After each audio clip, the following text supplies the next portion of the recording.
On a frigid January morning in 1947, a mother walking with her young daughter down Norton Avenue in Los Angeles caught sight of what she first believed to be a discarded mannequin lying in the grass. But it wasn't. What Betty Berzinger saw that Wednesday morning would forever transform American criminal history and create one of the 20th century's greatest unsolved mysteries. The mutilated body of a young woman, severed precisely in half at the waist, drained of all blood, positioned with a disturbing artistic deliberation, arms raised above her head, legs spread apart, face carved into a grotesque smile that stretched from ear to ear.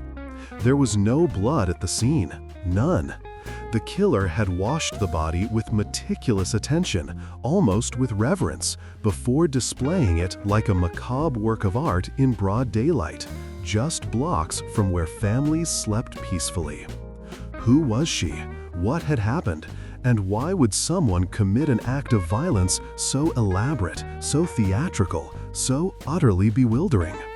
In the hours that followed, Los Angeles would discover that the victim was Elizabeth Short, a 22-year-old aspiring actress with jet black hair who had been given a nickname by the press that would echo through decades: the Black Dahlia. Her murder would trigger the largest manhunt in Los Angeles history, involving over 400 police officers, thousands of interviews, and a media frenzy that consumed the nation. Confessions poured in. More than 500 people would claim responsibility for her death, each more fantastical than the last. Yet, despite the unprecedented scale of the investigation, despite the countless leads and suspects, despite the obsessive attention of law enforcement and amateur detectives alike for over 7 decades, no one has ever been charged with her murder. The Black Dahlia case became more than a murder investigation. It became a cultural obsession, a noir nightmare that captured the dark underbelly of post-war Los Angeles, where Hollywood dreams collided with brutal reality, where corruption festered in the highest echelons of power, where a young woman's tragic death was transformed into tabloid spectacle and urban legend. This is not just the story of a murder. This is the story of an American city at a pivotal moment in its history, of an investigation compromised by incompetence and corruption, of how a victim became a myth, and of why, after all these years, midnight still falls on Norton Avenue with questions unanswered and justice denied. Long tone, slow pace. Los Angeles in January of 1947 was a city caught between two worlds: the fading echoes of wartime austerity and the glittering promise of post-war prosperity. The war had ended just 16 months earlier, and Southern California had become a magnet for dreamers, drifters, and discharged servicemen searching for new beginnings under the perpetual California sun. The population had exploded during the war years, swelling with defense workers who had flooded into the region to build aircraft and ammunition. Now, with peace declared, many stayed, drawn by the climate, the opportunities, and the seductive myth of Hollywood success that radiated from the studios clustered in the foothills. But beneath the palm trees and the pastel stucco facades, Los Angeles harbored darker currents. The city's rapid growth had outpaced its infrastructure and its moral compass. Corruption honeycombed through City Hall and the Los Angeles Police Department. Organized crime controlled vast territories of vice. Illegal gambling, prostitution, and narcotics flowing through networks protected by paid-off officials.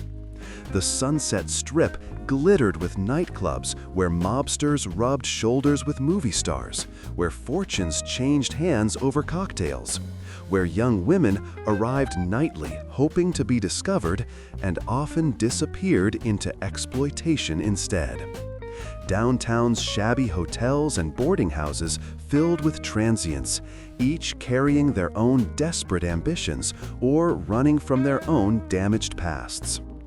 This was the city of film noir brought to life, not just in the crime dramas being shot on studio lots, but in the actual streets where shadow and sunshine created their own chiaroscuro of hope and menace.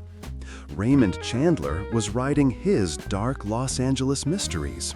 The city had style, swagger, and a dangerous edge. It was a place where beauty and brutality coexisted, where the Dream Factory's golden glow illuminated the desperation of those who would never make it past the casting couch or the chorus line. Into this volatile landscape came thousands of young women each year, drawn by the same hypnotic promise that had lured generations before them, the chance to become a star. They arrived by bus and by train, carrying suitcases and scrapbooks, their heads filled with fantasies nurtured by movie magazines and matinee screens. Most came from small towns and modest circumstances, ill-prepared for the predatory realities of a city that consumed ingenues as casually as it manufactured them. Some found work as waitresses or shopgirls while attending auditions that led nowhere. Others drifted into the twilight economies of bar girls, taxi dancers, or worse. A fortunate few actually landed bit parts or modeling work, enough to keep the dream alive for another year, another month, another desperate week. Elizabeth Short was one of these women. She had arrived in California pursuing the same shimmering mirage that drew countless others. And like so many, she found that Hollywood's promises were as substantial as the images flickering on theater screens. Beautiful, captivating, and ultimately intangible. Her story might have been just another footnote in the catalog of failed dreams, another young woman who came west and faded into obscurity. Instead, her death would make her immortal in the most terrible way imaginable, transforming her into an icon of noir tragedy, a symbol of Hollywood's dark side and the centerpiece of a mystery that would haunt Los Angeles for generations. Before we delve deeper into the final days of Elizabeth Short and the investigation that followed, I want to hear from you. From what city are you watching this right now? Are you tuning in from Los Angeles itself, walking the same streets where this story unfolded? Or are you thousands of miles away, drawn to this American mystery from another corner of the world? Drop your location in the comments. I'm curious to see how far this story has traveled and how it continues to captivate people across continents and generations.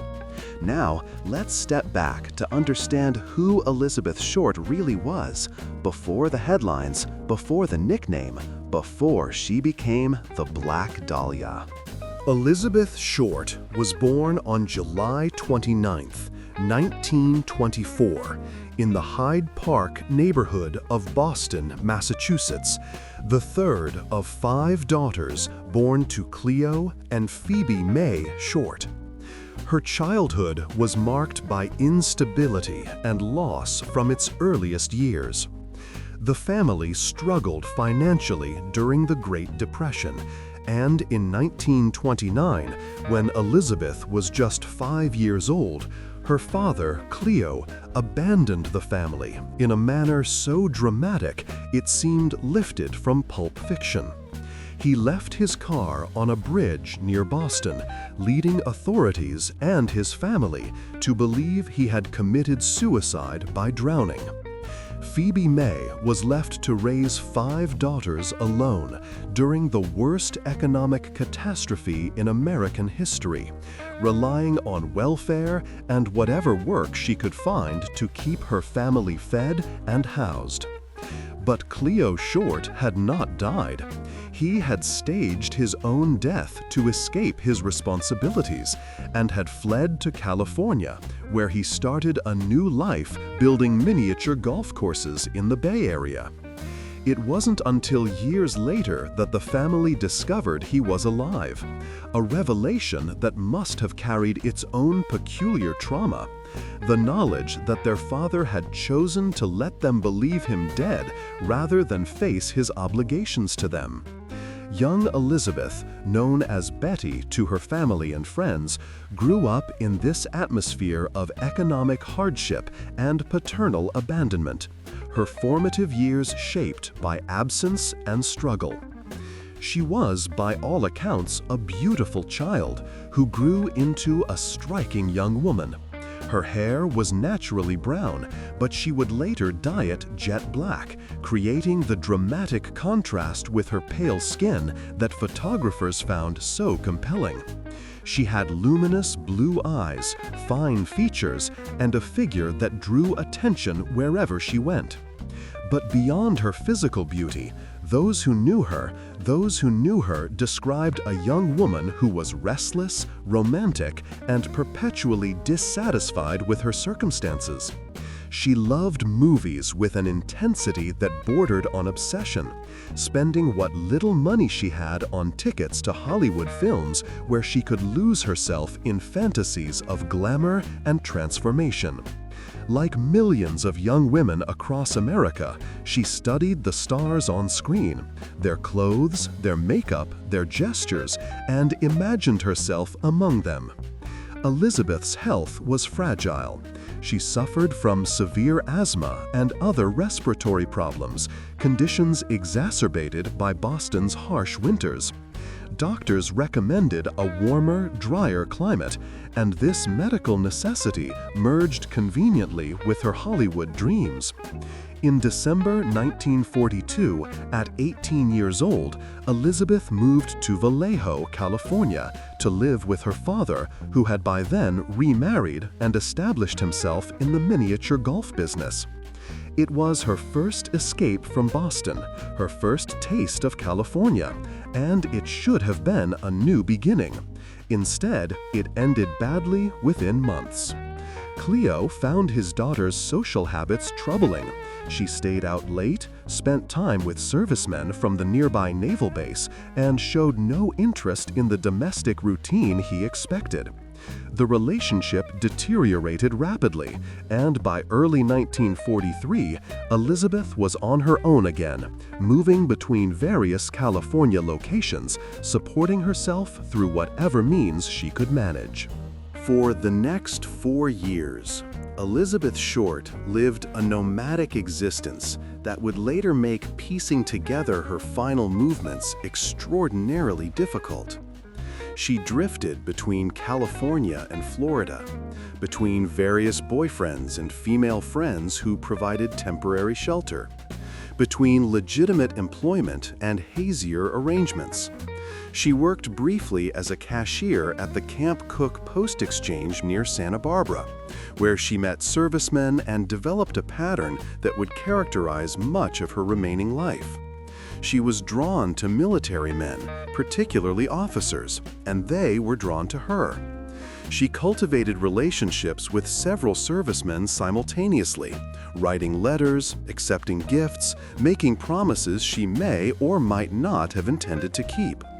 Some of these men later described her as a tease who would accept dinner and entertainment but resist sexual advances.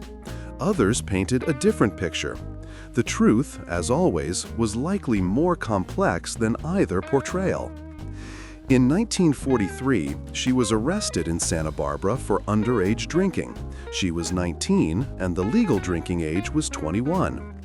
The authorities sent her back to Massachusetts, but she returned to California within months, unable to stay away from the landscape that represented possibility and escape.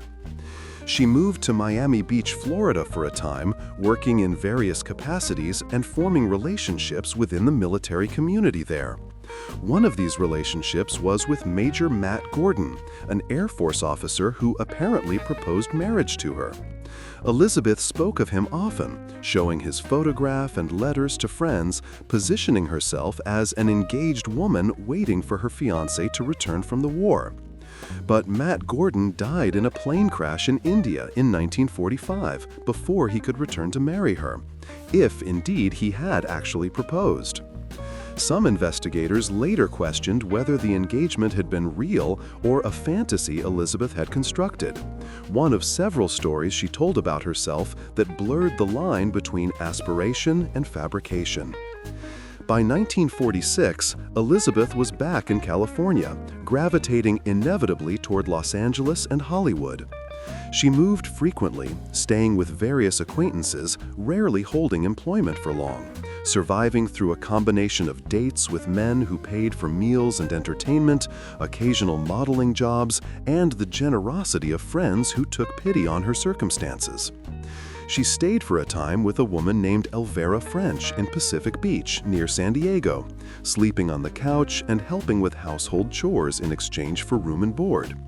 She haunted the drugstores and coffee shops along Hollywood Boulevard, where aspiring actresses congregated, hoping to be noticed by talent scouts who might, improbably, discover starlets in such locations. She went to nightclubs and bars, dressed in her best clothes, often borrowed or acquired through uncertain means, presenting herself as someone on the verge of success, someone who knew important people, someone whose big break was just around the corner. But the break never came. Despite her beauty, despite her ambition, despite the countless hours spent cultivating the right look and the right connections, Elizabeth Short never broke into the movies. There's no evidence she ever had a screen test, ever met with a significant producer, ever came close to the success she sought so desperately. The Hollywood dream machine, which consumed thousands of young women's aspirations annually, had no particular use for Elizabeth Short. She was beautiful, but Los Angeles was full of beautiful women. She had no special talent, no connections, no powerful advocate to open doors that remained stubbornly closed. She was just another face in the crowd, another hopeful young woman whose name would never appear in credits, whose face would never fill a movie screen, whose life would likely have ended in quiet obscurity, somewhere far from the spotlights she craved. In her final months, Elizabeth seemed increasingly adrift. She had no permanent address, no steady income, no clear direction. She carried her possessions in a suitcase, moving from couch to couch, from one temporary arrangement to another. Friends later described her as increasingly desperate, borrowing money she couldn't repay, staying beyond her welcome, spinning elaborate stories about opportunities and relationships that existed only in her imagination.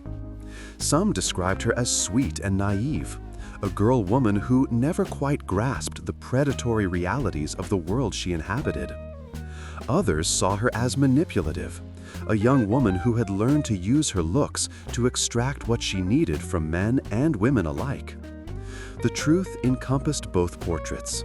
Elizabeth Short was a complex person, not the two-dimensional victim or femme fatale that newspaper accounts would later construct, but a real human being, struggling to survive in a city that offered cruel choices to beautiful young women with no money and no prospects. On January 9, 1947, Elizabeth checked out of the Biltmore Hotel in downtown Los Angeles, where she had been staying with a male acquaintance. Witnesses later reported seeing her in the hotel lobby that evening, making telephone calls and appearing to wait for someone.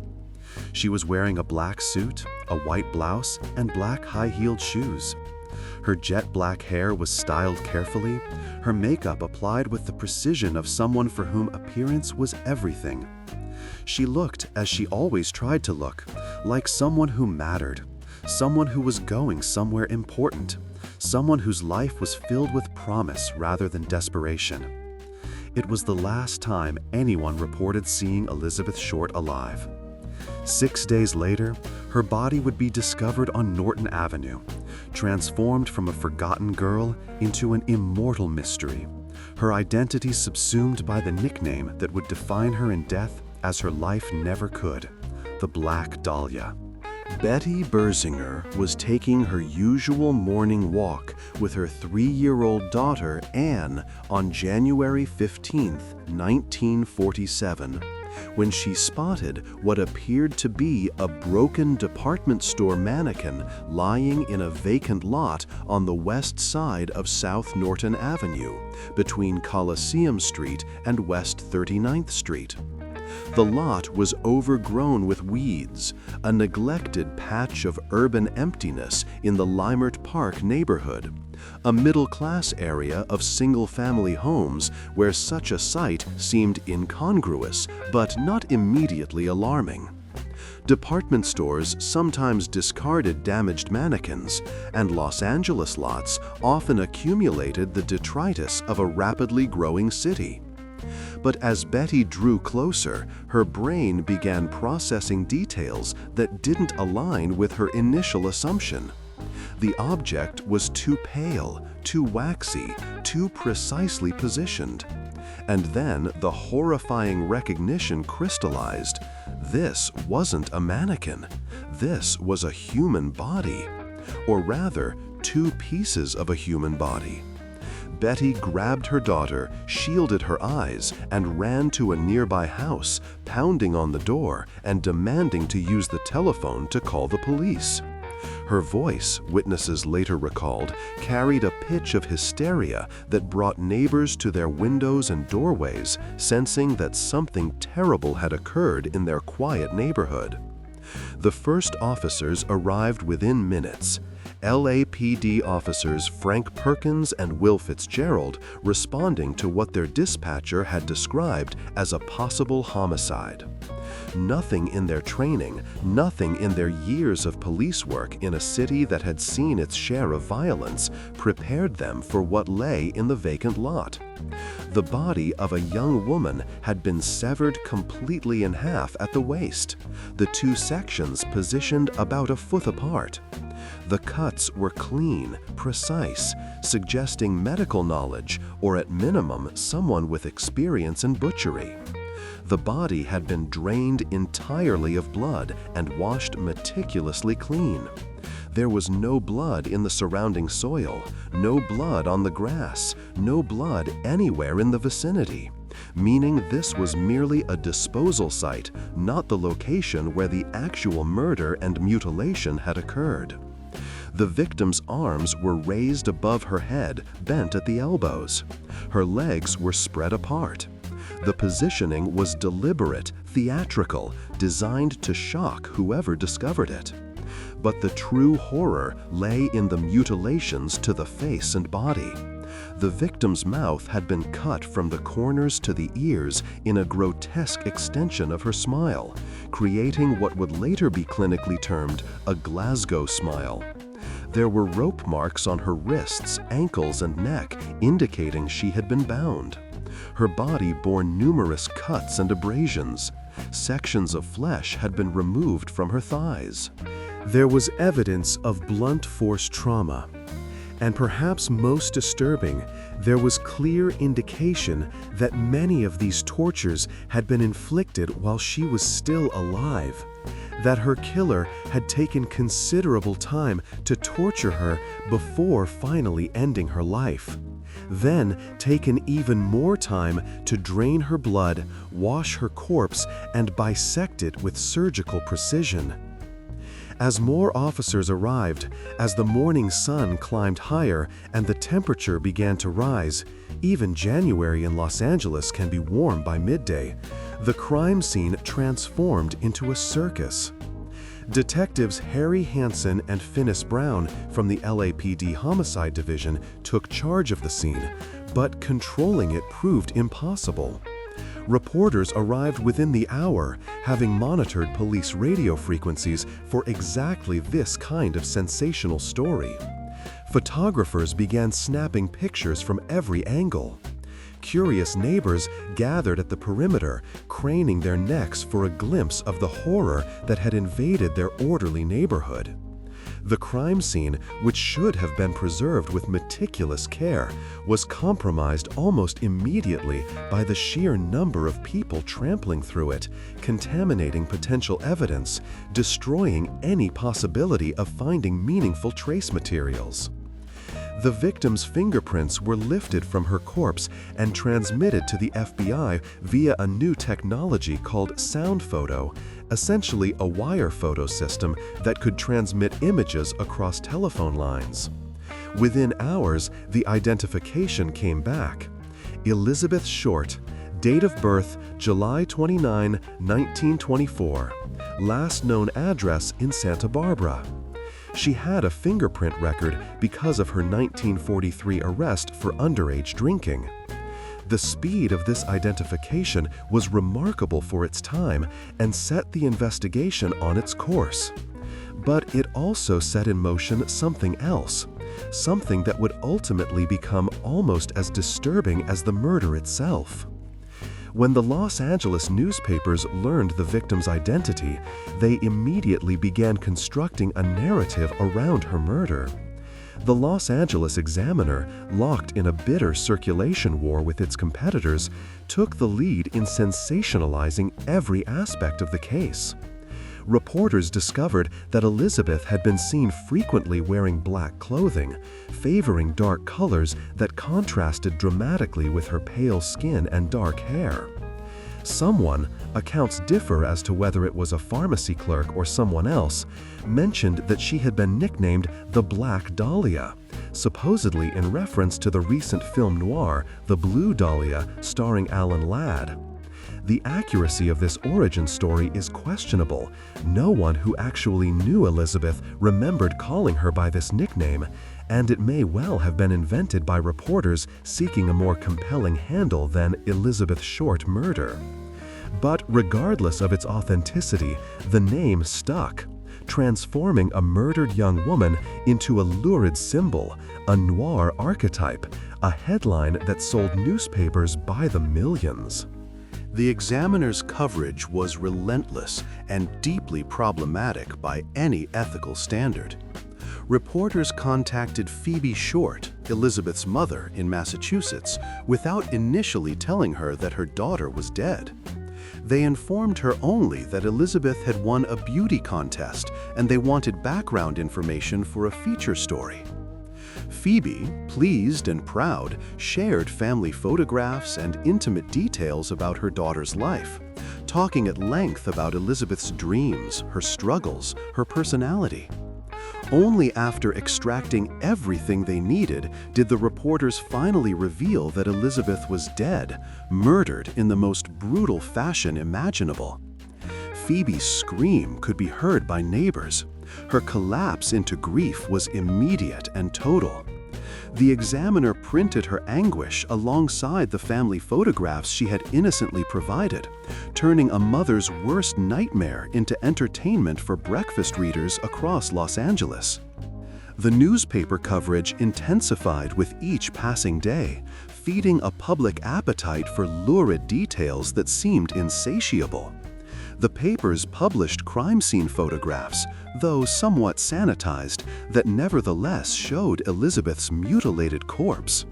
They printed speculation disguised as fact, interviewed anyone with even the most tangential connection to the victim, and created a mythology around the Black Dahlia that bore little resemblance to the actual person Elizabeth Short had been. She was alternately portrayed as an innocent ingenue destroyed by Hollywood's cruelty, or as a promiscuous party girl whose lifestyle had inevitably led to her doom. Neither portrayal was accurate, but accuracy mattered less than circulation numbers, and the Black Dahlia was selling newspapers at unprecedented rates. The autopsy, conducted by Dr. Frederick Newbar of the Los Angeles County Coroner's Office, provided clinical details that made the case even more disturbing. Elizabeth Short had been alive for most of her ordeal. The cause of death was listed as hemorrhage and shock due to concussion of the brain and lacerations of the face. The bisection of her body had occurred post-mortem, likely to make transportation of the corpse easier. She had been tied and tortured for an extended period. The coroner estimated anywhere from several hours to possibly days. There was no evidence of sexual assault in the conventional sense, though objects had been inserted into her vagina and rectum. The blood drainage and the cleanliness of the corpse suggested the killer had access to a bathtub or similar facility where they could work undisturbed for considerable time. The precision of the bisection suggested either medical knowledge or experience with meat cutting, and the sheer sadism of the entire crime suggested a perpetrator who derived satisfaction from inflicting prolonged suffering. The LAPD, facing enormous public pressure and intensive media scrutiny, threw unprecedented resources at the investigation. Captain Jack Donahoe organized a task force that would eventually involve more than 400 officers. Every aspect of Elizabeth's life was examined. Every person she had known or been seen with became a potential suspect. Every location she had frequented was investigated. Detectives Hansen and Brown, who would spend years pursuing leads in this case, began the painstaking work of reconstructing Elizabeth's final days, trying to identify the gap between her last confirmed sighting at the Biltmore Hotel on January 9 and the discovery of her body on January 15. Those 6 missing days have never definitively accounted for. Where was Elizabeth? Who was she with? Where was she held and tortured? The answers to these questions might have solved the case, but despite thousands of hours of investigation, despite hundreds of interviews and countless leads, those 6 days remain largely a mystery, a black hole in the timeline that swallowed Elizabeth Short and returned only her mutilated corpse. The investigation would generate more than 7,000 pages of police reports, would pursue leads across the country, would consume careers and reputations, and would ultimately solve nothing. Within days of the body's discovery, the Black Dahlia investigation became the largest manhunt in Los Angeles history, but it also became something else. A media-driven spectacle that corrupted the investigative process even as it unfolded. The LAPD headquarters at City Hall was besieged by reporters demanding updates, by amateur detectives offering theories, and by something even more bizarre, people confessing to the murder they hadn't committed. The false confessions began almost immediately and would continue for years. Eventually, more than 500 people would confess to killing Elizabeth Short, each confession more fantastical than the last. Some were clearly mentally ill individuals seeking attention or suffering from delusions. Others were publicity seekers who craved their moment in the spotlight, regardless of the consequences. A few were more sinister, individuals who possessed disturbing knowledge about the crime, who described details that hadn't been made public, who seemed genuinely dangerous even if they hadn't actually committed this particular murder. Each confession required investigation, required detective hours to verify or disprove, required resources that might have been better spent pursuing legitimate leads. The confessions became a nightmare within the nightmare, a distraction that may have allowed the real killer to escape justice while police chased shadows. The legitimate investigation focused initially on reconstructing Elizabeth's movements and relationships. Detectives quickly discovered that her life in the months before her death had been chaotic and difficult to track. She had stayed with numerous people, had dated multiple men, had told different stories to different acquaintances about her circumstances and intentions. Witnesses reported seeing her with various men in the days before her disappearance, but descriptions were vague and often contradictory. Some said she had been with a dark-haired man in his 30s.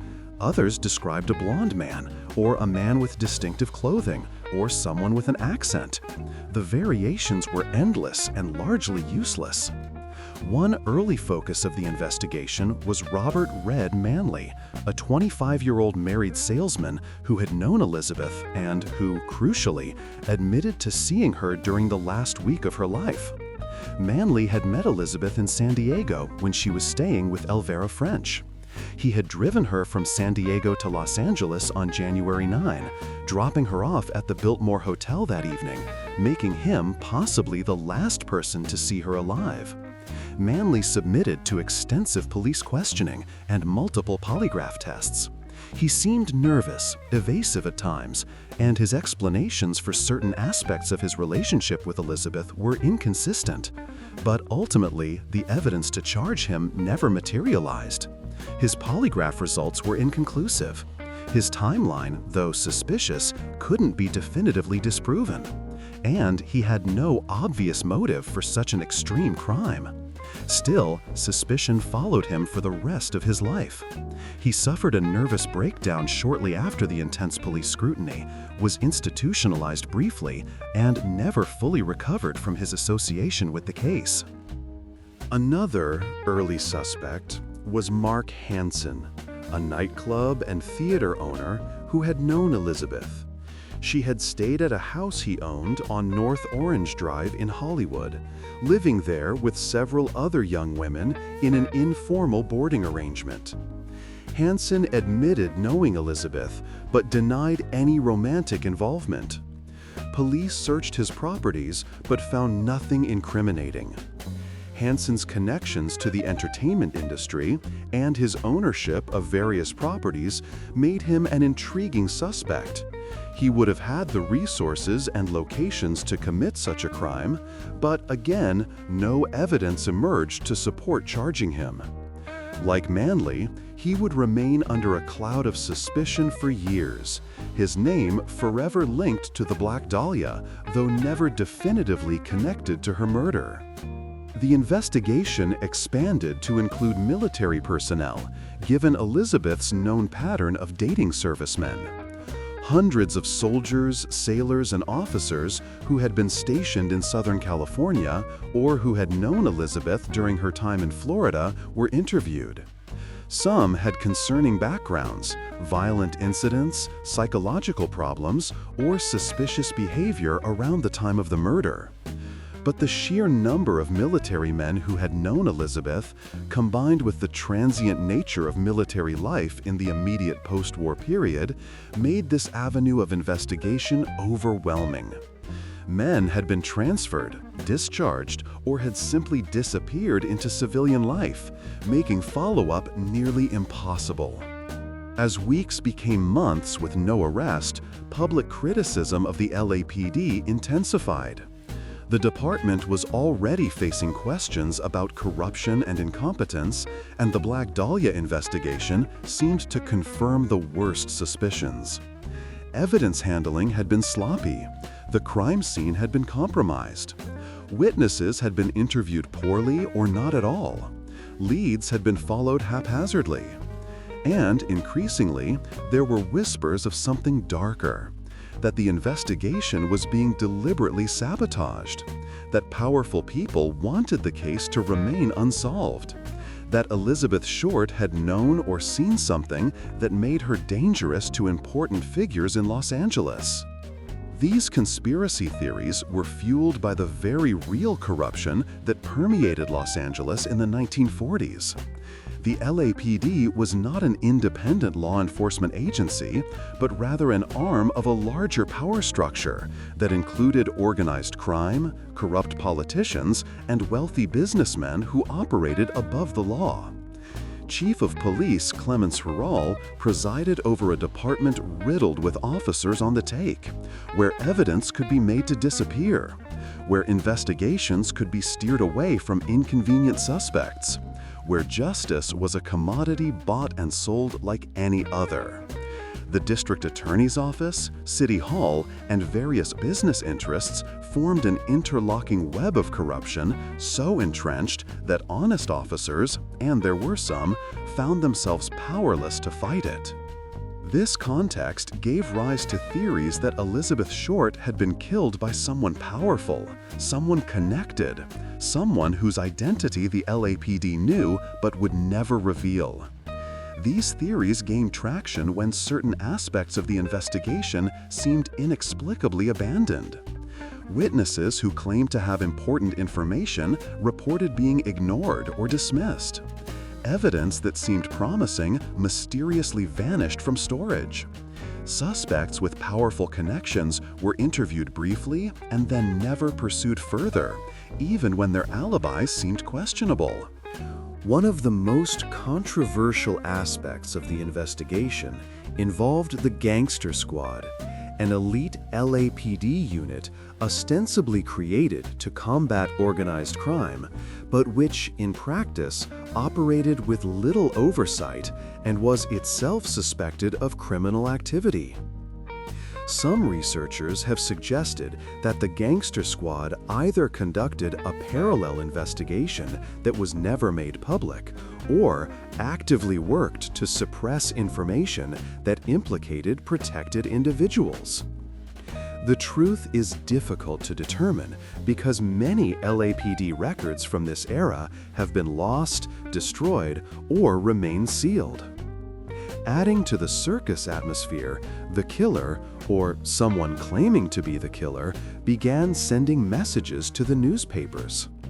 The most famous of these was a package received by the Los Angeles Examiner containing Elizabeth's belongings: her address book with several pages torn out, her birth certificate, her social security card, and photographs of her.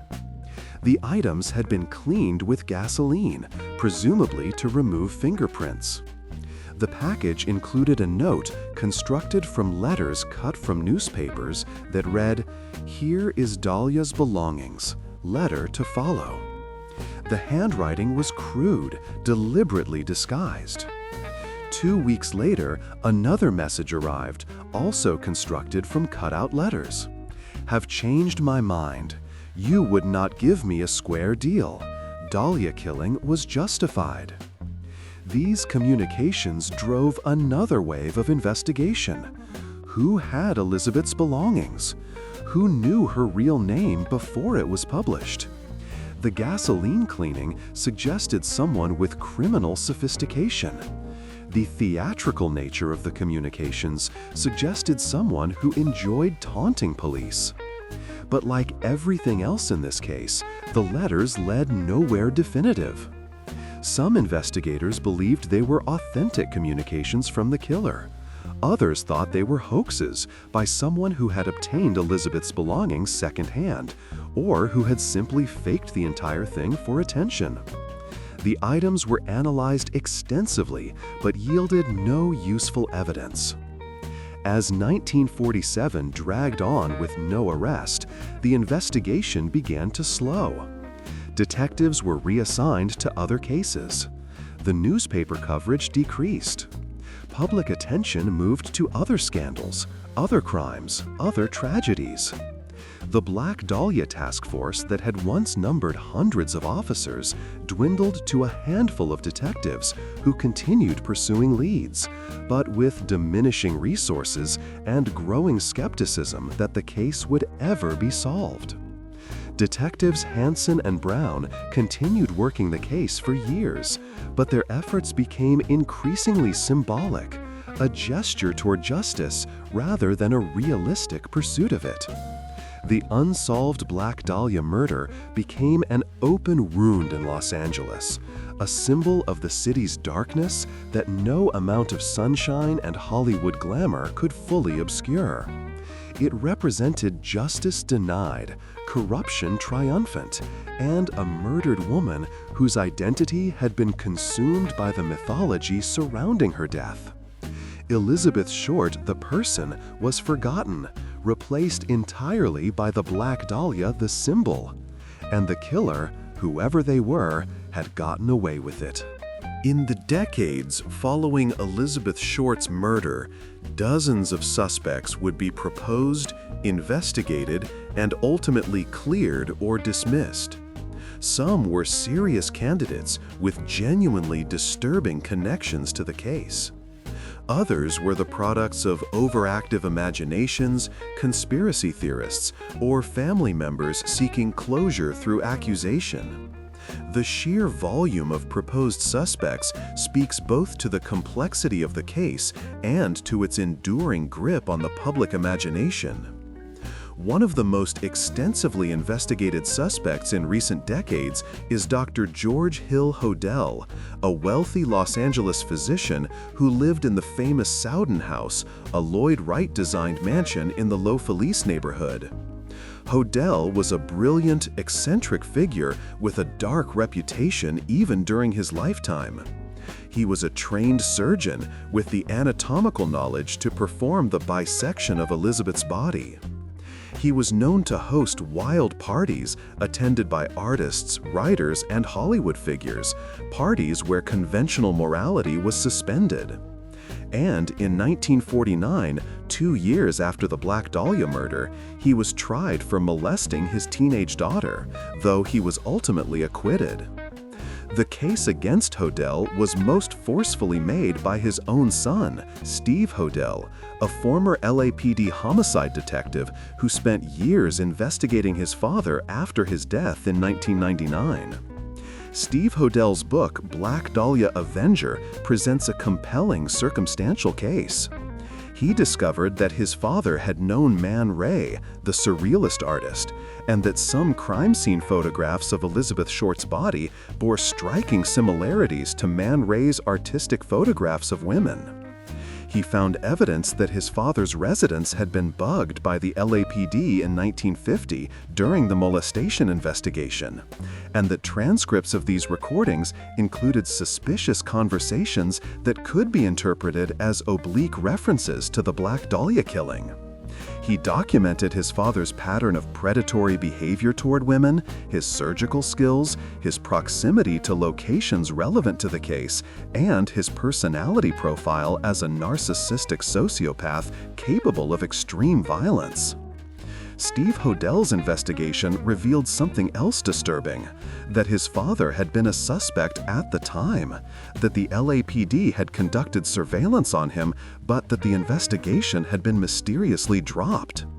Hodel theorizes this was because his father had powerful connections, including friendships with influential figures in Los Angeles society who protected him from prosecution. The theory is compelling, but not conclusive. No physical evidence definitively links George Hodel to the crime. The LAPD surveillance transcripts are ambiguous and subject to interpretation. And despite Steve Hodel's exhaustive investigation, which has convinced many observers, it hasn't resulted in the case being officially closed or George Hodel being definitively named as the killer. Another persistent suspect is Leslie Dillon, a bellhop and aspiring crime writer who inserted himself into the investigation in late 1948. Dillon wrote letters to Los Angeles Examiner psychiatrist Dr. Paul DeRiver discussing the Black Dahlia case with suspicious specificity. Dillon's knowledge of certain crime scene details that hadn't been publicly released raised red flags. Dr. DeRiver, working with the LAPD, arranged to meet Dillon in Las Vegas and subsequently brought him back to Los Angeles for questioning. Dillon was held for several days and subjected to intense interrogation, during which his story changed multiple times. He claimed to know who the killer was, a man named Jeff Connors who worked with him at a hotel in San Francisco. Detectives investigated Connors but found nothing substantive. What makes the Dillon case particularly murky is that some investigators believed he was the killer and that he had invented Jeff Connors as a smokescreen. Others thought Dillon was mentally ill and had inserted himself into the investigation for attention. The matter was complicated further when Dillon sued the LAPD and several investigators for false imprisonment, claiming he had been illegally detained and coerced. He won his lawsuit, which effectively ended any possibility of prosecuting him, even if evidence emerged later. The case file on Dillon is extensive but contradictory, and like so many aspects of this investigation, it leads to no definitive conclusion. A more recent theory, proposed by journalist Pugh Eatwell in her book Black Dahlia, Red Rose, identifies a different suspect, a former mortician's assistant named Glenn Wolfe, working in conjunction with Norman Chandler, the publisher of the Los Angeles Times, and possibly others in Los Angeles's power structure. Eatwell's theory suggests that Elizabeth Short had become pregnant by Chandler or someone in his circle, that her murder was ordered to prevent scandal, and that Wolfe, with his knowledge of human anatomy from mortuary work, carried out the actual killing and mutilation. This theory incorporates the cover-up angle that has long surrounded the case, suggesting that the investigation was sabotaged from within because it threatened powerful interests. Eatwell's research uncovered witness statements that had been suppressed or ignored, including testimony placing Elizabeth Short with prominent men shortly before her disappearance. She documented connections between various suspects that suggested a conspiracy rather than a lone killer. However, like other theories, this one relies heavily on circumstantial evidence and interpretations of ambiguous testimony. Norman Chandler died in 1973 without ever being seriously investigated for the crime, and Glenn Wolfe's connection remains speculative. Another angle of investigation focuses on the possibility that Elizabeth Short was killed by a serial killer whose other crimes went unrecognized or unsolved. In the years around 1947, there were several other murders of young women in the Los Angeles area that bore some similarities to the Black Dahlia case. Some victims had been mutilated, some had been posed, some showed evidence of torture before death. But the similarities weren't strong enough to definitively link these cases, and LAPD investigators at the time rejected the serial killer theory, possibly because the concept of serial murder wasn't well understood in the 1940s as it would be in later decades. Modern criminal profilers who have examined the case tend to agree that the killer was likely someone with certain characteristics.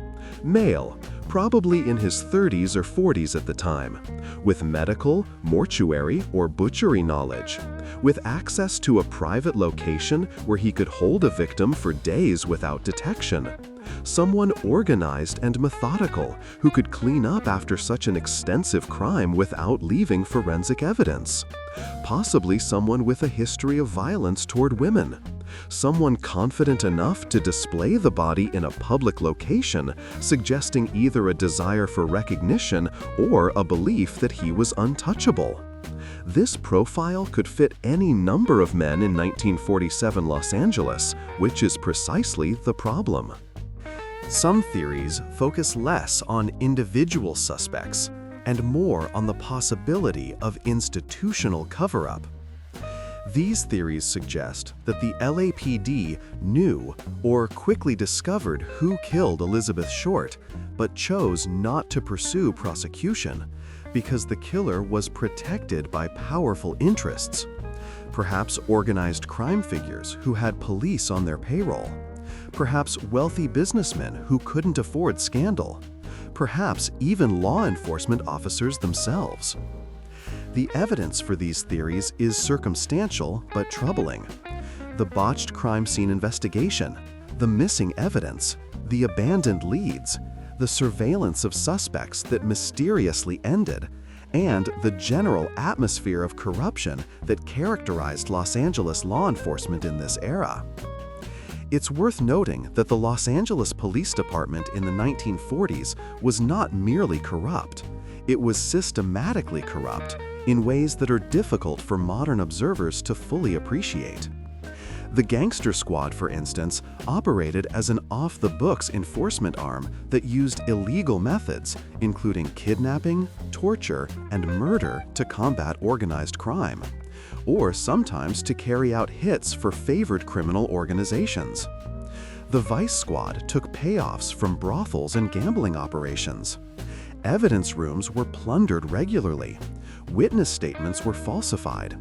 Cases that threatened important people simply vanished. In this environment, the idea that a murder investigation might be deliberately sabotaged is not conspiracy theorizing, it's historical reality. The Black Dahlia case has also attracted more outlandish theories over the years, including claims that the murder was a ritual killing connected to occult practices, that it was committed by a woman rather than a man, that Elizabeth Short was killed by a jealous female rival, or even that she had been involved in pornography and was killed by producers who feared exposure. Most of these theories lack credible evidence and seem to say more about the theorists' preoccupations than about the actual case. What all these suspects and theories share is an inability to conclusively solve the case. Despite decades of investigation by professional detectives and amateur researchers, despite thousands of pages of documentation and numerous books proposing solutions, the Black Dahlia murder remains officially unsolved. The LAPD maintains an open case file, though active investigations ceased decades ago. The physical evidence that still exists, photographs, some documents, a few personal effects, has been tested with modern forensic techniques, including DNA analysis, but has yielded nothing definitive. Too much time has passed, too much evidence has been lost or contaminated, and too many of the original witnesses and suspects have died. The inability to solve this case, despite its high profile and the resources dedicated to it, represents a failure of the justice system, but it also reflects the reality of murder investigation. Many homicides, even those that receive extensive attention, are never solved. The factors that prevent resolution are numerous. Evidence mishandled or never collected, witnesses who lie or misremember, suspects who are never identified or who successfully conceal their involvement, and sometimes sheer bad luck. The Black Dahlia case suffered from all these factors and more, compounded by corruption, media interference, and the passage of time. To understand why the Black Dahlia case was never solved, it's essential to understand the Los Angeles that existed in 1947, not the glamorous Hollywood version sold to tourists and moviegoers, but the actual city where power was concentrated in the hands of a few men who operated with impunity, where law enforcement served wealth and influence rather than justice, and where murder could be overlooked if solving it threatened the wrong people. The Los Angeles Police Department in the 1940s was run by Chief Clements Horrell, a political appointee who had risen through the ranks not through distinguished police work, but through connections and a willingness to accommodate the power structure that actually controlled the city. Beneath him, the department was divided into fiefdoms, each controlled by captains and lieutenants who owed their positions to political patrons rather than merit. The system was designed not to prevent crime, but to manage it in ways that served the interests of those who mattered. At the apex of Los Angeles power sat a small group of businessmen, politicians, and organized crime figures who had divided the city into spheres of influence. Meyer Harris Mickey Cohen controlled much of the gambling, prostitution, and drug trade in Hollywood and West Los Angeles. Jack Dragna ran similar operations in other parts of the city. These weren't street-level criminals operating in shadows. They were public figures who dined in the best restaurants, lived in mansions, and counted judges, councilmen, and police officials among their friends. They paid enormous sums in bribes to ensure their operations continued uninterrupted, and the LAPD Vice Squad functioned essentially as a protection racket, collecting payoffs and warning operators when raids were politically necessary for appearance's sake. The Brenda Allen scandal, which erupted in 1948, just a year after the Black Dahlia murder, exposed the depth of this corruption. Allen ran a prostitution ring that catered to Hollywood executives, wealthy businessmen, and politicians. Her operation was protected by Sergeant Elmer V. Jackson of the LAPD Administrative Vice Squad, who not only warned her of impending raids, but actively helped manage her business. When the scandal broke, it brought down Chief Hodel and Assistant Chief Joe Reed, both of whom were forced to resign. But the scandal revealed what insiders already knew, that the LAPD was thoroughly compromised, that vice operations couldn't exist without police cooperation, and that justice was available only to those who couldn't afford to buy their way out of it. This was the institutional environment in which the Black Dahlia investigation unfolded. Detectives Harry Hansen and Finis Brown were honest cops, as were many of the investigators working the case.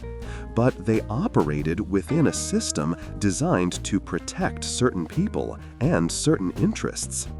If Elizabeth Short's killer had connections, and the elaborate nature of the crime, the access to facilities for torture and butchery, and the apparent confidence that he wouldn't be caught all suggest someone of means and resources, then the investigation would have encountered invisible barriers, dead ends that appeared procedural but were actually political.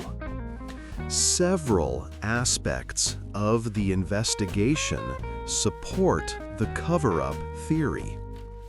The crime scene was compromised almost immediately, but not just by reporters and curious onlookers, by police officials who seemed more interested in controlling the narrative than preserving evidence.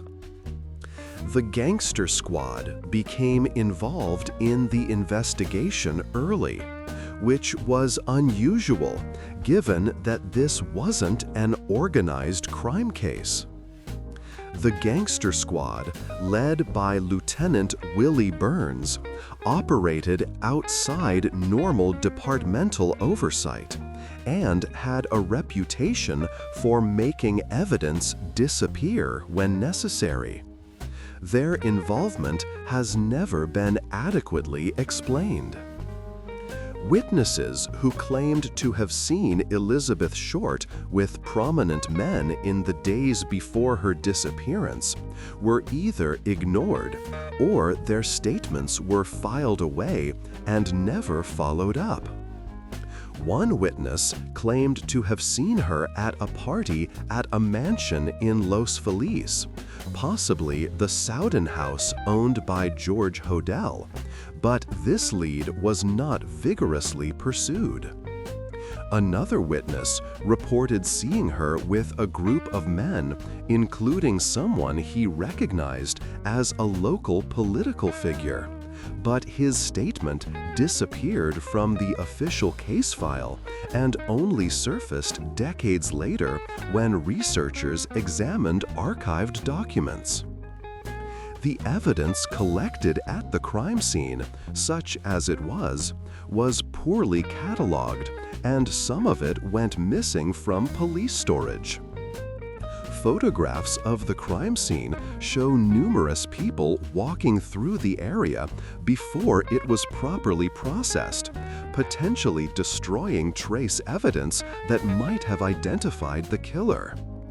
The autopsy was thorough, but some medical examiners later questioned whether all findings were included in the official report, suggesting that certain details might have been suppressed.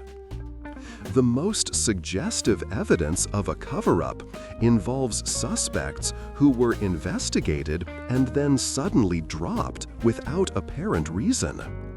George Hodel is the most prominent example. The LAPD conducted electronic surveillance of his home in 1950, ostensibly as part of the investigation into allegations that he had molested his daughter. But the transcripts of those recordings, reviewed decades later by his son Steve Hodel and other researchers, include conversations that could be interpreted as references to the Black Dahlia killing. In one recording, George Hodel and an unidentified visitor discuss someone being dead, and Hodel says something that sounds like, "Supposing I did kill the Black Dahlia. They couldn't prove it now. They can't talk to my secretary anymore because she's dead." If the LAPD had recordings that implicated Hodel in the Black Dahlia murder, why wasn't he arrested?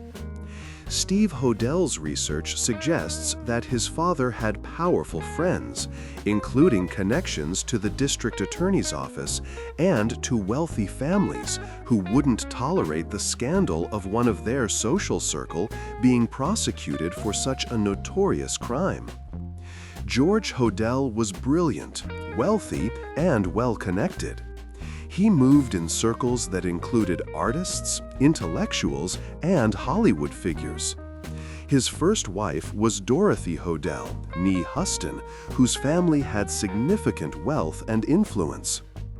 After the 1950 surveillance and the trial for child molestation, from which he was acquitted despite disturbing evidence, George Hodel left the country, eventually settling in the Philippines, where he lived comfortably until his death in 1999. He was never charged with any crime related to Elizabeth Short. Another suspect whose investigation was mysteriously curtailed was a physician who worked at a hospital near where Elizabeth's body was discovered. This doctor had access to medical facilities, had a history of complaints from female patients about inappropriate behavior, and had no alibi for the time period when Elizabeth disappeared. Detectives wanted to pursue him more aggressively, but were reportedly told by superiors to back off. The doctor's name was redacted from public case files, and his identity wasn't revealed until decades later through Freedom of Information Act requests. He died in the 1950s, never having been seriously investigated for the murder. The newspaper communications, allegedly from the killer, the package containing Elizabeth's belongings, and the subsequent letters, were handled in ways that seemed designed to prevent their usefulness as evidence. The items were examined by dozens of people before being properly processed, contaminating any fingerprints. The cutout letters used in the messages were not systematically compared to newspapers available at the time to identify the source publications, which might have helped narrow down the geographic location of the sender. When researchers later tried to examine these items, they were told some had been lost or destroyed. The Los Angeles press, particularly the Examiner, played a troubling role that went beyond mere sensationalism. There's evidence that the newspaper had sources within the LAPD who were leaking information about the investigation, information that sometimes appeared in print before detectives working the case were aware of it. This suggests that someone in a position of authority was controlling the flow of information, using the press to shape public perception of the investigation. When the investigation began to stall, negative stories about Elizabeth Short's character and lifestyle increased, perhaps to make the public less sympathetic, less demanding of results. The framing of Elizabeth as promiscuous, as a tease, as someone whose lifestyle had led inevitably to her death, served multiple purposes. It titillated readers and sold newspapers, but it also subtly shifted blame toward the victim and away from the failure to catch her killer. If Elizabeth was portrayed as a fallen woman, a girl who made bad choices and kept dangerous company, then her murder could be understood as a tragic but almost inevitable outcome, not a failure of law enforcement to protect citizens or to deliver justice. This narrative was pushed consistently in newspaper coverage, despite the fact that people who actually knew Elizabeth described her as sweet, naive, and more virginal than her public image suggested. The grand jury investigation that was convened in 1949 to look into LAPD corruption touched on the Black Dahlia case but didn't pursue it aggressively. This was the same investigation that exposed the Brenda Allen scandal and forced the resignation of the police chief. The fact that it didn't result in any accountability regarding the Black Dahlia investigation suggests either that no wrongdoing was found or that certain topics were off-limits even to a grand jury. Given what we know about Los Angeles politics in this era, the latter seems more likely. Former LAPD officers who later spoke about the department's culture in the 1940s described an environment where detectives understood certain cases were protected, where asking too many questions about the wrong people could end your career, and where evidence could be made to vanish if it threatened powerful interests. One retired detective, speaking anonymously in the 1990s, said that everyone knew the Black Dahlia case would never be solved because it went too high up, though he wouldn't specify what he meant by that statement. Another former officer claimed that a captain had told him directly that the Black Dahlia killer's identity was known but would never be revealed because it would bring down half of City Hall.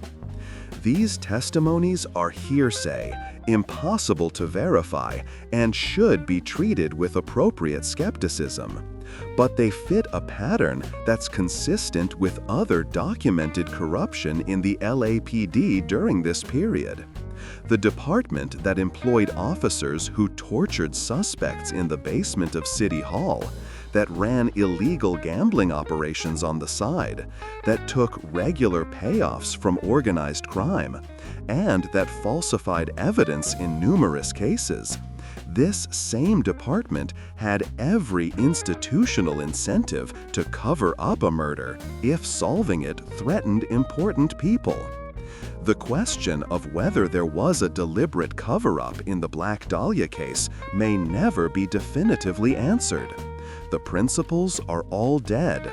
Most of the evidence has been lost or destroyed. The institutional memory of the LAPD has been deliberately obscured by time and bureaucratic reorganizations.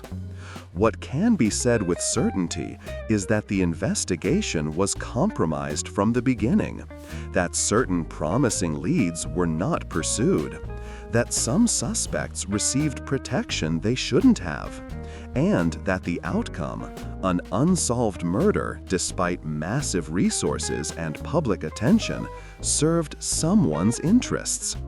Whether that someone was the killer, his protectors, or the corrupt system itself is perhaps less important than acknowledging that Elizabeth Short was denied justice not just by her murderer, but by the institutions that should have found him.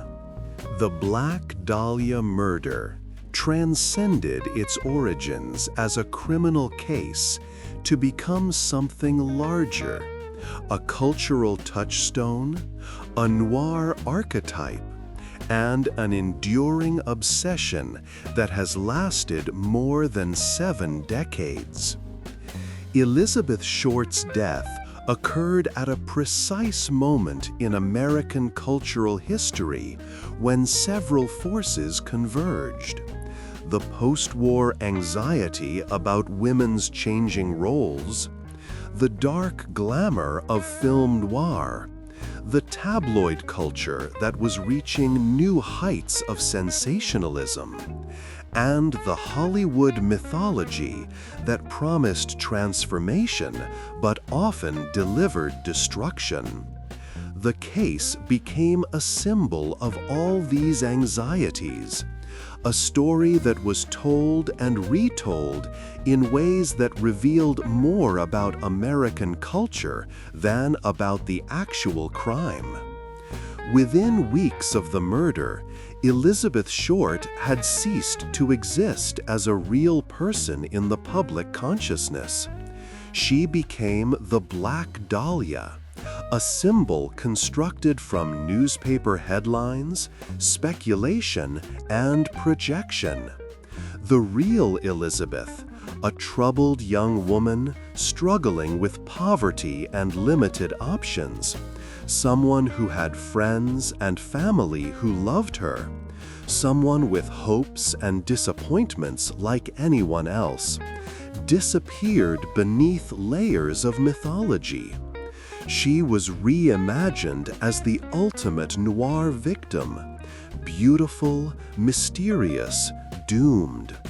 The fact that her murder was never solved only enhanced the mythology, leaving her frozen in time, forever young, forever the Black Dahlia, never allowed to become Elizabeth Short, middle-aged woman, mother perhaps, grandmother, someone whose life continued past age 22. Film noir, which had emerged as a dominant Hollywood genre in the 1940s, seemed almost to have predicted the Black Dahlia case. The genre's visual style, stark contrasts of light and shadow, rain-slicked streets, neon signs reflected in puddles, matched perfectly with the crime setting in post-war Los Angeles. The genre's recurring character types, the femme fatale, the doomed ingenue, the corrupt cop, the wealthy villain hiding behind respectability, all found echoes in the Black Dahlia story. Movies like Double Indemnity, The Postman Always Rings Twice, and Out of the Past had prepared audiences to understand Elizabeth Short's murder as a noir narrative, complete with moral ambiguity, urban corruption, and the sense that beneath the surface of respectable society lurked terrible secrets. The first major fictional treatment of the case came remarkably quickly. James Ellroy's novel The Black Dahlia, published in 1987, imagined the investigation through the eyes of fictional LAPD detectives, weaving the historical crime into a larger narrative about Los Angeles corruption and obsession. Ellroy's novel was brilliant, disturbing, and influential, but it also further obscured the real Elizabeth Short beneath layers of fiction. His protagonist becomes obsessed with the victim, projecting his own psychological needs onto her, romanticizing her beyond recognition. And in doing so, Ellroy was enacting in fiction what American culture had been doing in reality for 40 years.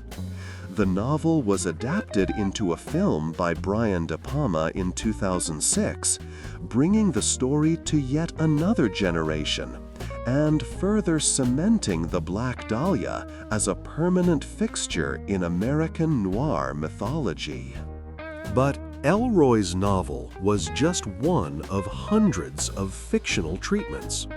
The Black Dahlia has appeared in novels, films, television shows, songs, plays, and even video games. Each treatment adds new layers of interpretation, new theories, new imaginative reconstructions of what happened during those 6 missing days. Some treatments are respectful, attempting to honor Elizabeth's memory while acknowledging the tragedy of her death. Others are exploitative, using her murder as background for stories that have little to do with the actual case. The proliferation of fictionalized versions has created a strange situation where most people who know about the Black Dahlia know a fictional version rather than the historical reality. The case has spawned an entire cottage industry of amateur investigators, true crime enthusiasts, and obsessives who have spent years pursuing their own theories. The internet age has dramatically expanded this community, with websites, forums, podcasts, and YouTube channels dedicated to examining every detail of the case.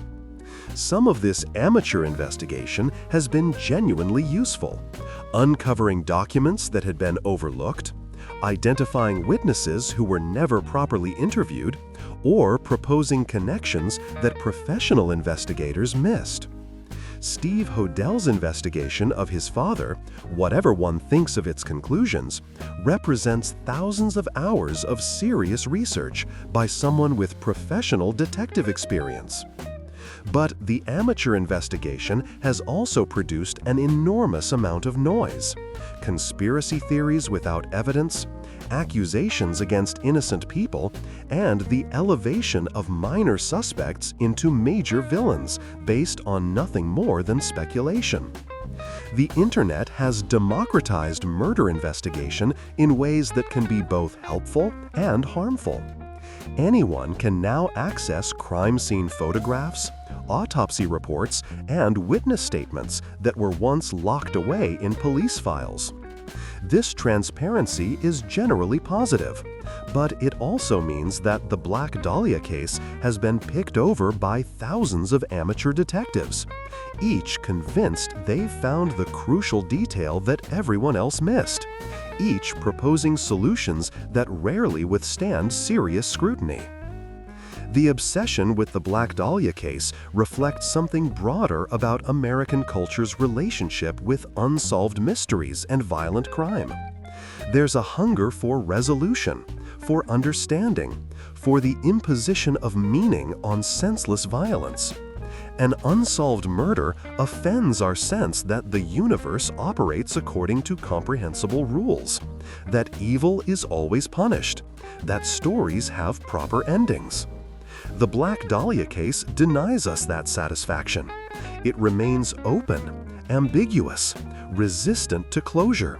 And perhaps that's precisely why it continues to fascinate, because it refuses to be solved, because it remains genuinely mysterious, because the questions it poses about justice, corruption, and human evil remain unanswered. For Elizabeth Short's family, the mythology surrounding her death brought prolonged suffering. Her mother, Phoebe, lived until 1993, dying at age 92, having spent 46 years as the mother of the Black Dahlia. Every time the case appeared in the news, with new suspects, new theories, new fictional treatments, the family's grief was reopened. Elizabeth's sisters tried to maintain their privacy, refusing most interview requests, attempting to live normal lives despite being forever connected to one of America's most notorious murders. They consistently described Elizabeth as a sweet, naive girl whose dreams of Hollywood success were no different from millions of other young women, and they resented the way she had been portrayed as promiscuous or somehow responsible for her own death. The Black Dahlia case also had lasting impacts on Los Angeles itself. The murder occurred at a moment when the city was transforming from a regional center into a global metropolis. The case exposed the corruption and dysfunction beneath the glamorous surface, contributing to public pressure for police reform. The scandals that followed in 1949, including the Brenda Allen case and others, led to the appointment of William H. Parker as LAPD chief in 1950. Parker modernized the department, implementing professional standards and attempting to root out corruption. But even Parker's reforms couldn't fully cleanse the department, and questions about the Black Dahlia cover-up would persist.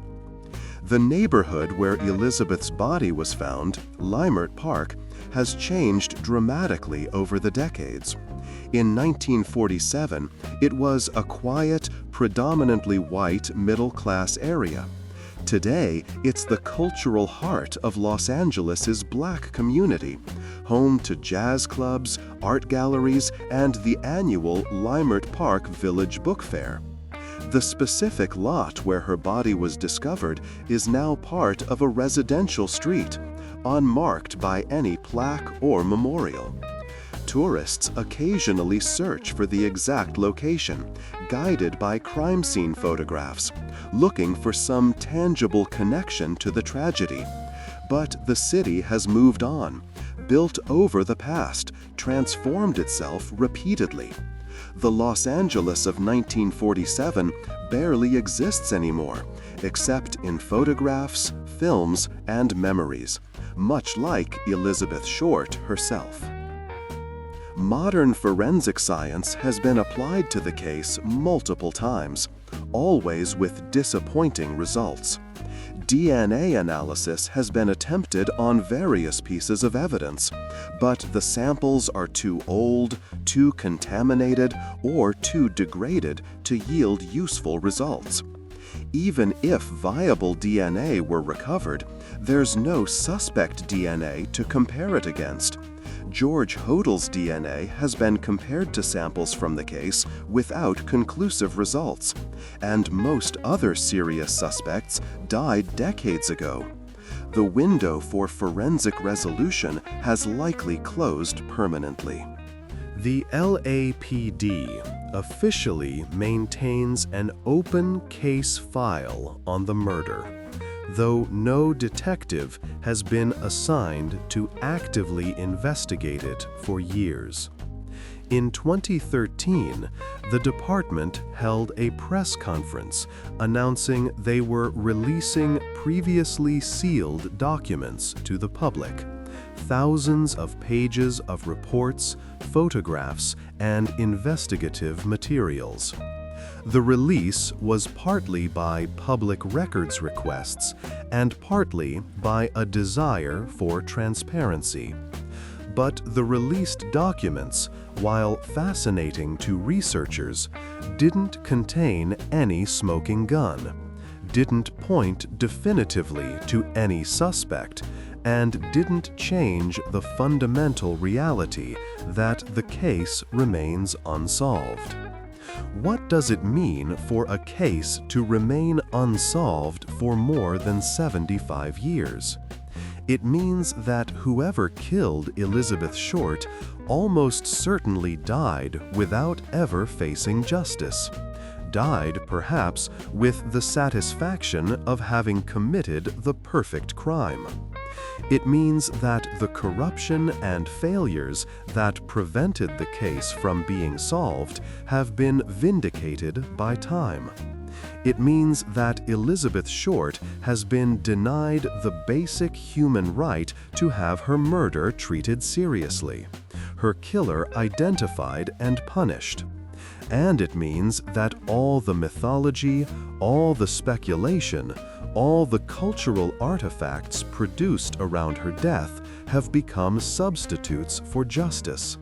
We tell stories about the Black Dahlia because we cannot solve the Black Dahlia, and the telling becomes its own kind of meaning-making in the absence of actual resolution. Yet there's something troubling about this meaning-making. The Black Dahlia has become entertainment, a puzzle to be solved, a story to be consumed. True crime as a genre has exploded in popularity in recent years, with podcasts, documentaries, and series devoted to real murders treated as content for audiences hungry for mystery and horror. The Black Dahlia case was perhaps the first true crime sensation of the media age, the prototype for how real tragedy becomes public spectacle. Elizabeth Short's mutilated body, her tragic life, her unsolved murder, all of it has been commodified, packaged, sold, and resold to audiences who experience her death as entertainment rather than as the ending of a real human life. This raises uncomfortable questions about our relationship to true crime, to unsolved mysteries, to the consumption of real human suffering as a form of narrative pleasure. What does it mean that we're still fascinated by Elizabeth Short's murder more than 7 decades later? Are we honoring her memory or exploiting her tragedy?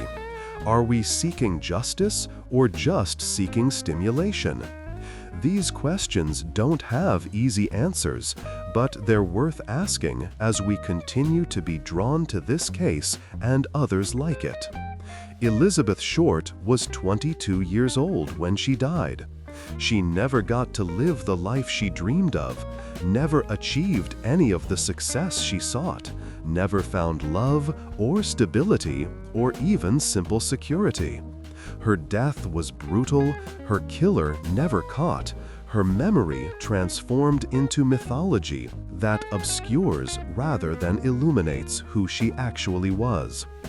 If there's any justice to be found at this late date, it might be in trying to remember Elizabeth Short, the person, rather than the Black Dahlia, the symbol. To acknowledge that she was a real human being, that her life mattered beyond how it ended, and that the failure to solve her murder represents a failure of justice that should trouble us still. Midnight still falls on Norton Avenue, as it does everywhere else, indifferent to history, to tragedy, to the questions that remain unanswered. The vacant lot where Betty Bersinger made her terrible discovery is now occupied by houses where families live their ordinary lives, most probably unaware of what was once found where they now sleep. Los Angeles has transformed itself many times over since 1947, has grown exponentially, has changed its population and character and relationship to its own past. The Hollywood that Elizabeth Short dreamed of, the studio system that manufactured stars according to its own mysterious alchemy, has long since dissolved, replaced by new industries and new dreams. But some things persist. Young people still come to Los Angeles chasing fame, still arrive with suitcases and ambitions, still find that the city promises more than it delivers to most who seek its blessings. The corruption that characterized the LAPD in 1947 has been reformed and exposed and reformed again. Yet questions about law enforcement accountability remain live issues in Los Angeles and across America. The divide between the powerful and the powerless, between those who can afford justice and those who cannot, persists in forms both familiar and new. And murder, sadly, continues. New victims, new tragedies, new families destroyed by violence. What makes the Black Dahlia case unique is not the violence itself, terrible as it was, but the way it captured something essential about its moment and then refused to let go. It became the text of American noir crime, the template against which other mysteries would be measured. It exposed the machinery of corruption and cover-up that operated beneath the surface of respectable society. It demonstrated how a person could be consumed by mythology, how a victim could become a symbol, how a murder could become entertainment. And it showed that some questions once asked may never be answered, that justice delayed is often justice denied permanently, and that evil can sometimes succeed without consequence. For those who become obsessed with the Black Dahlia case, and there are thousands who have devoted years to studying it, the mystery represents a kind of holy grail, a puzzle that might yet be solved if only one more document can be found, one more witness located, one more connection made. This obsession is understandable, even admirable in its way. It represents a refusal to accept that evil can triumph, a commitment to seeking truth even decades after everyone directly involved has died. But it also risks perpetuating the very problems the case represents. The transformation of a real person into an object of fascination, the consumption of trauma as entertainment, the elevation of mystery above memory. Perhaps the most appropriate response to the Black Dahlia case at this remove is neither obsessive investigation nor cultural celebration, but rather simple remembrance. Elizabeth Short lived. She struggled. She hoped for things that didn't materialize. She was murdered in a manner that should horrify us still. Her killer was never found. Justice was denied. These are the facts, and they're enough. We don't need to solve the mystery to acknowledge the tragedy. We don't need to identify the killer to honor the victim.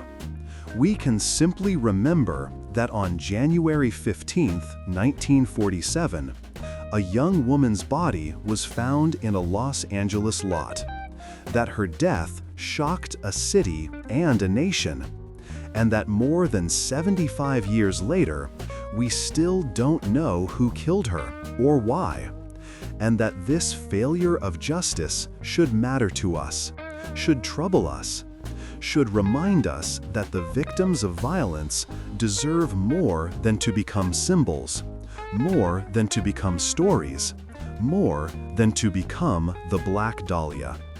They deserve to be remembered as human beings. They deserve justice. And when justice fails, as it failed Elizabeth Short, they at least deserve to be remembered not for how they died, but for the fact that they lived, that they mattered, that their absence from the world represents a real loss, not just a fascinating mystery. Midnight on Norton Avenue. The street is quiet now, has been quiet for decades, will likely remain quiet for decades more. But once, on a cold January morning, it was the scene of a horror that would echo through generations.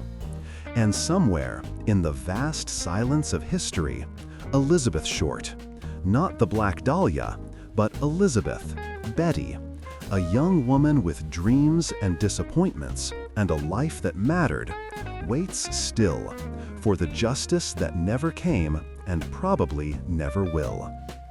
If you've made it this far in this journey through one of America's most infamous unsolved mysteries, I want to hear from you. What aspects of this case fascinate you most? Do you believe it will ever be truly solved? Or has too much time passed?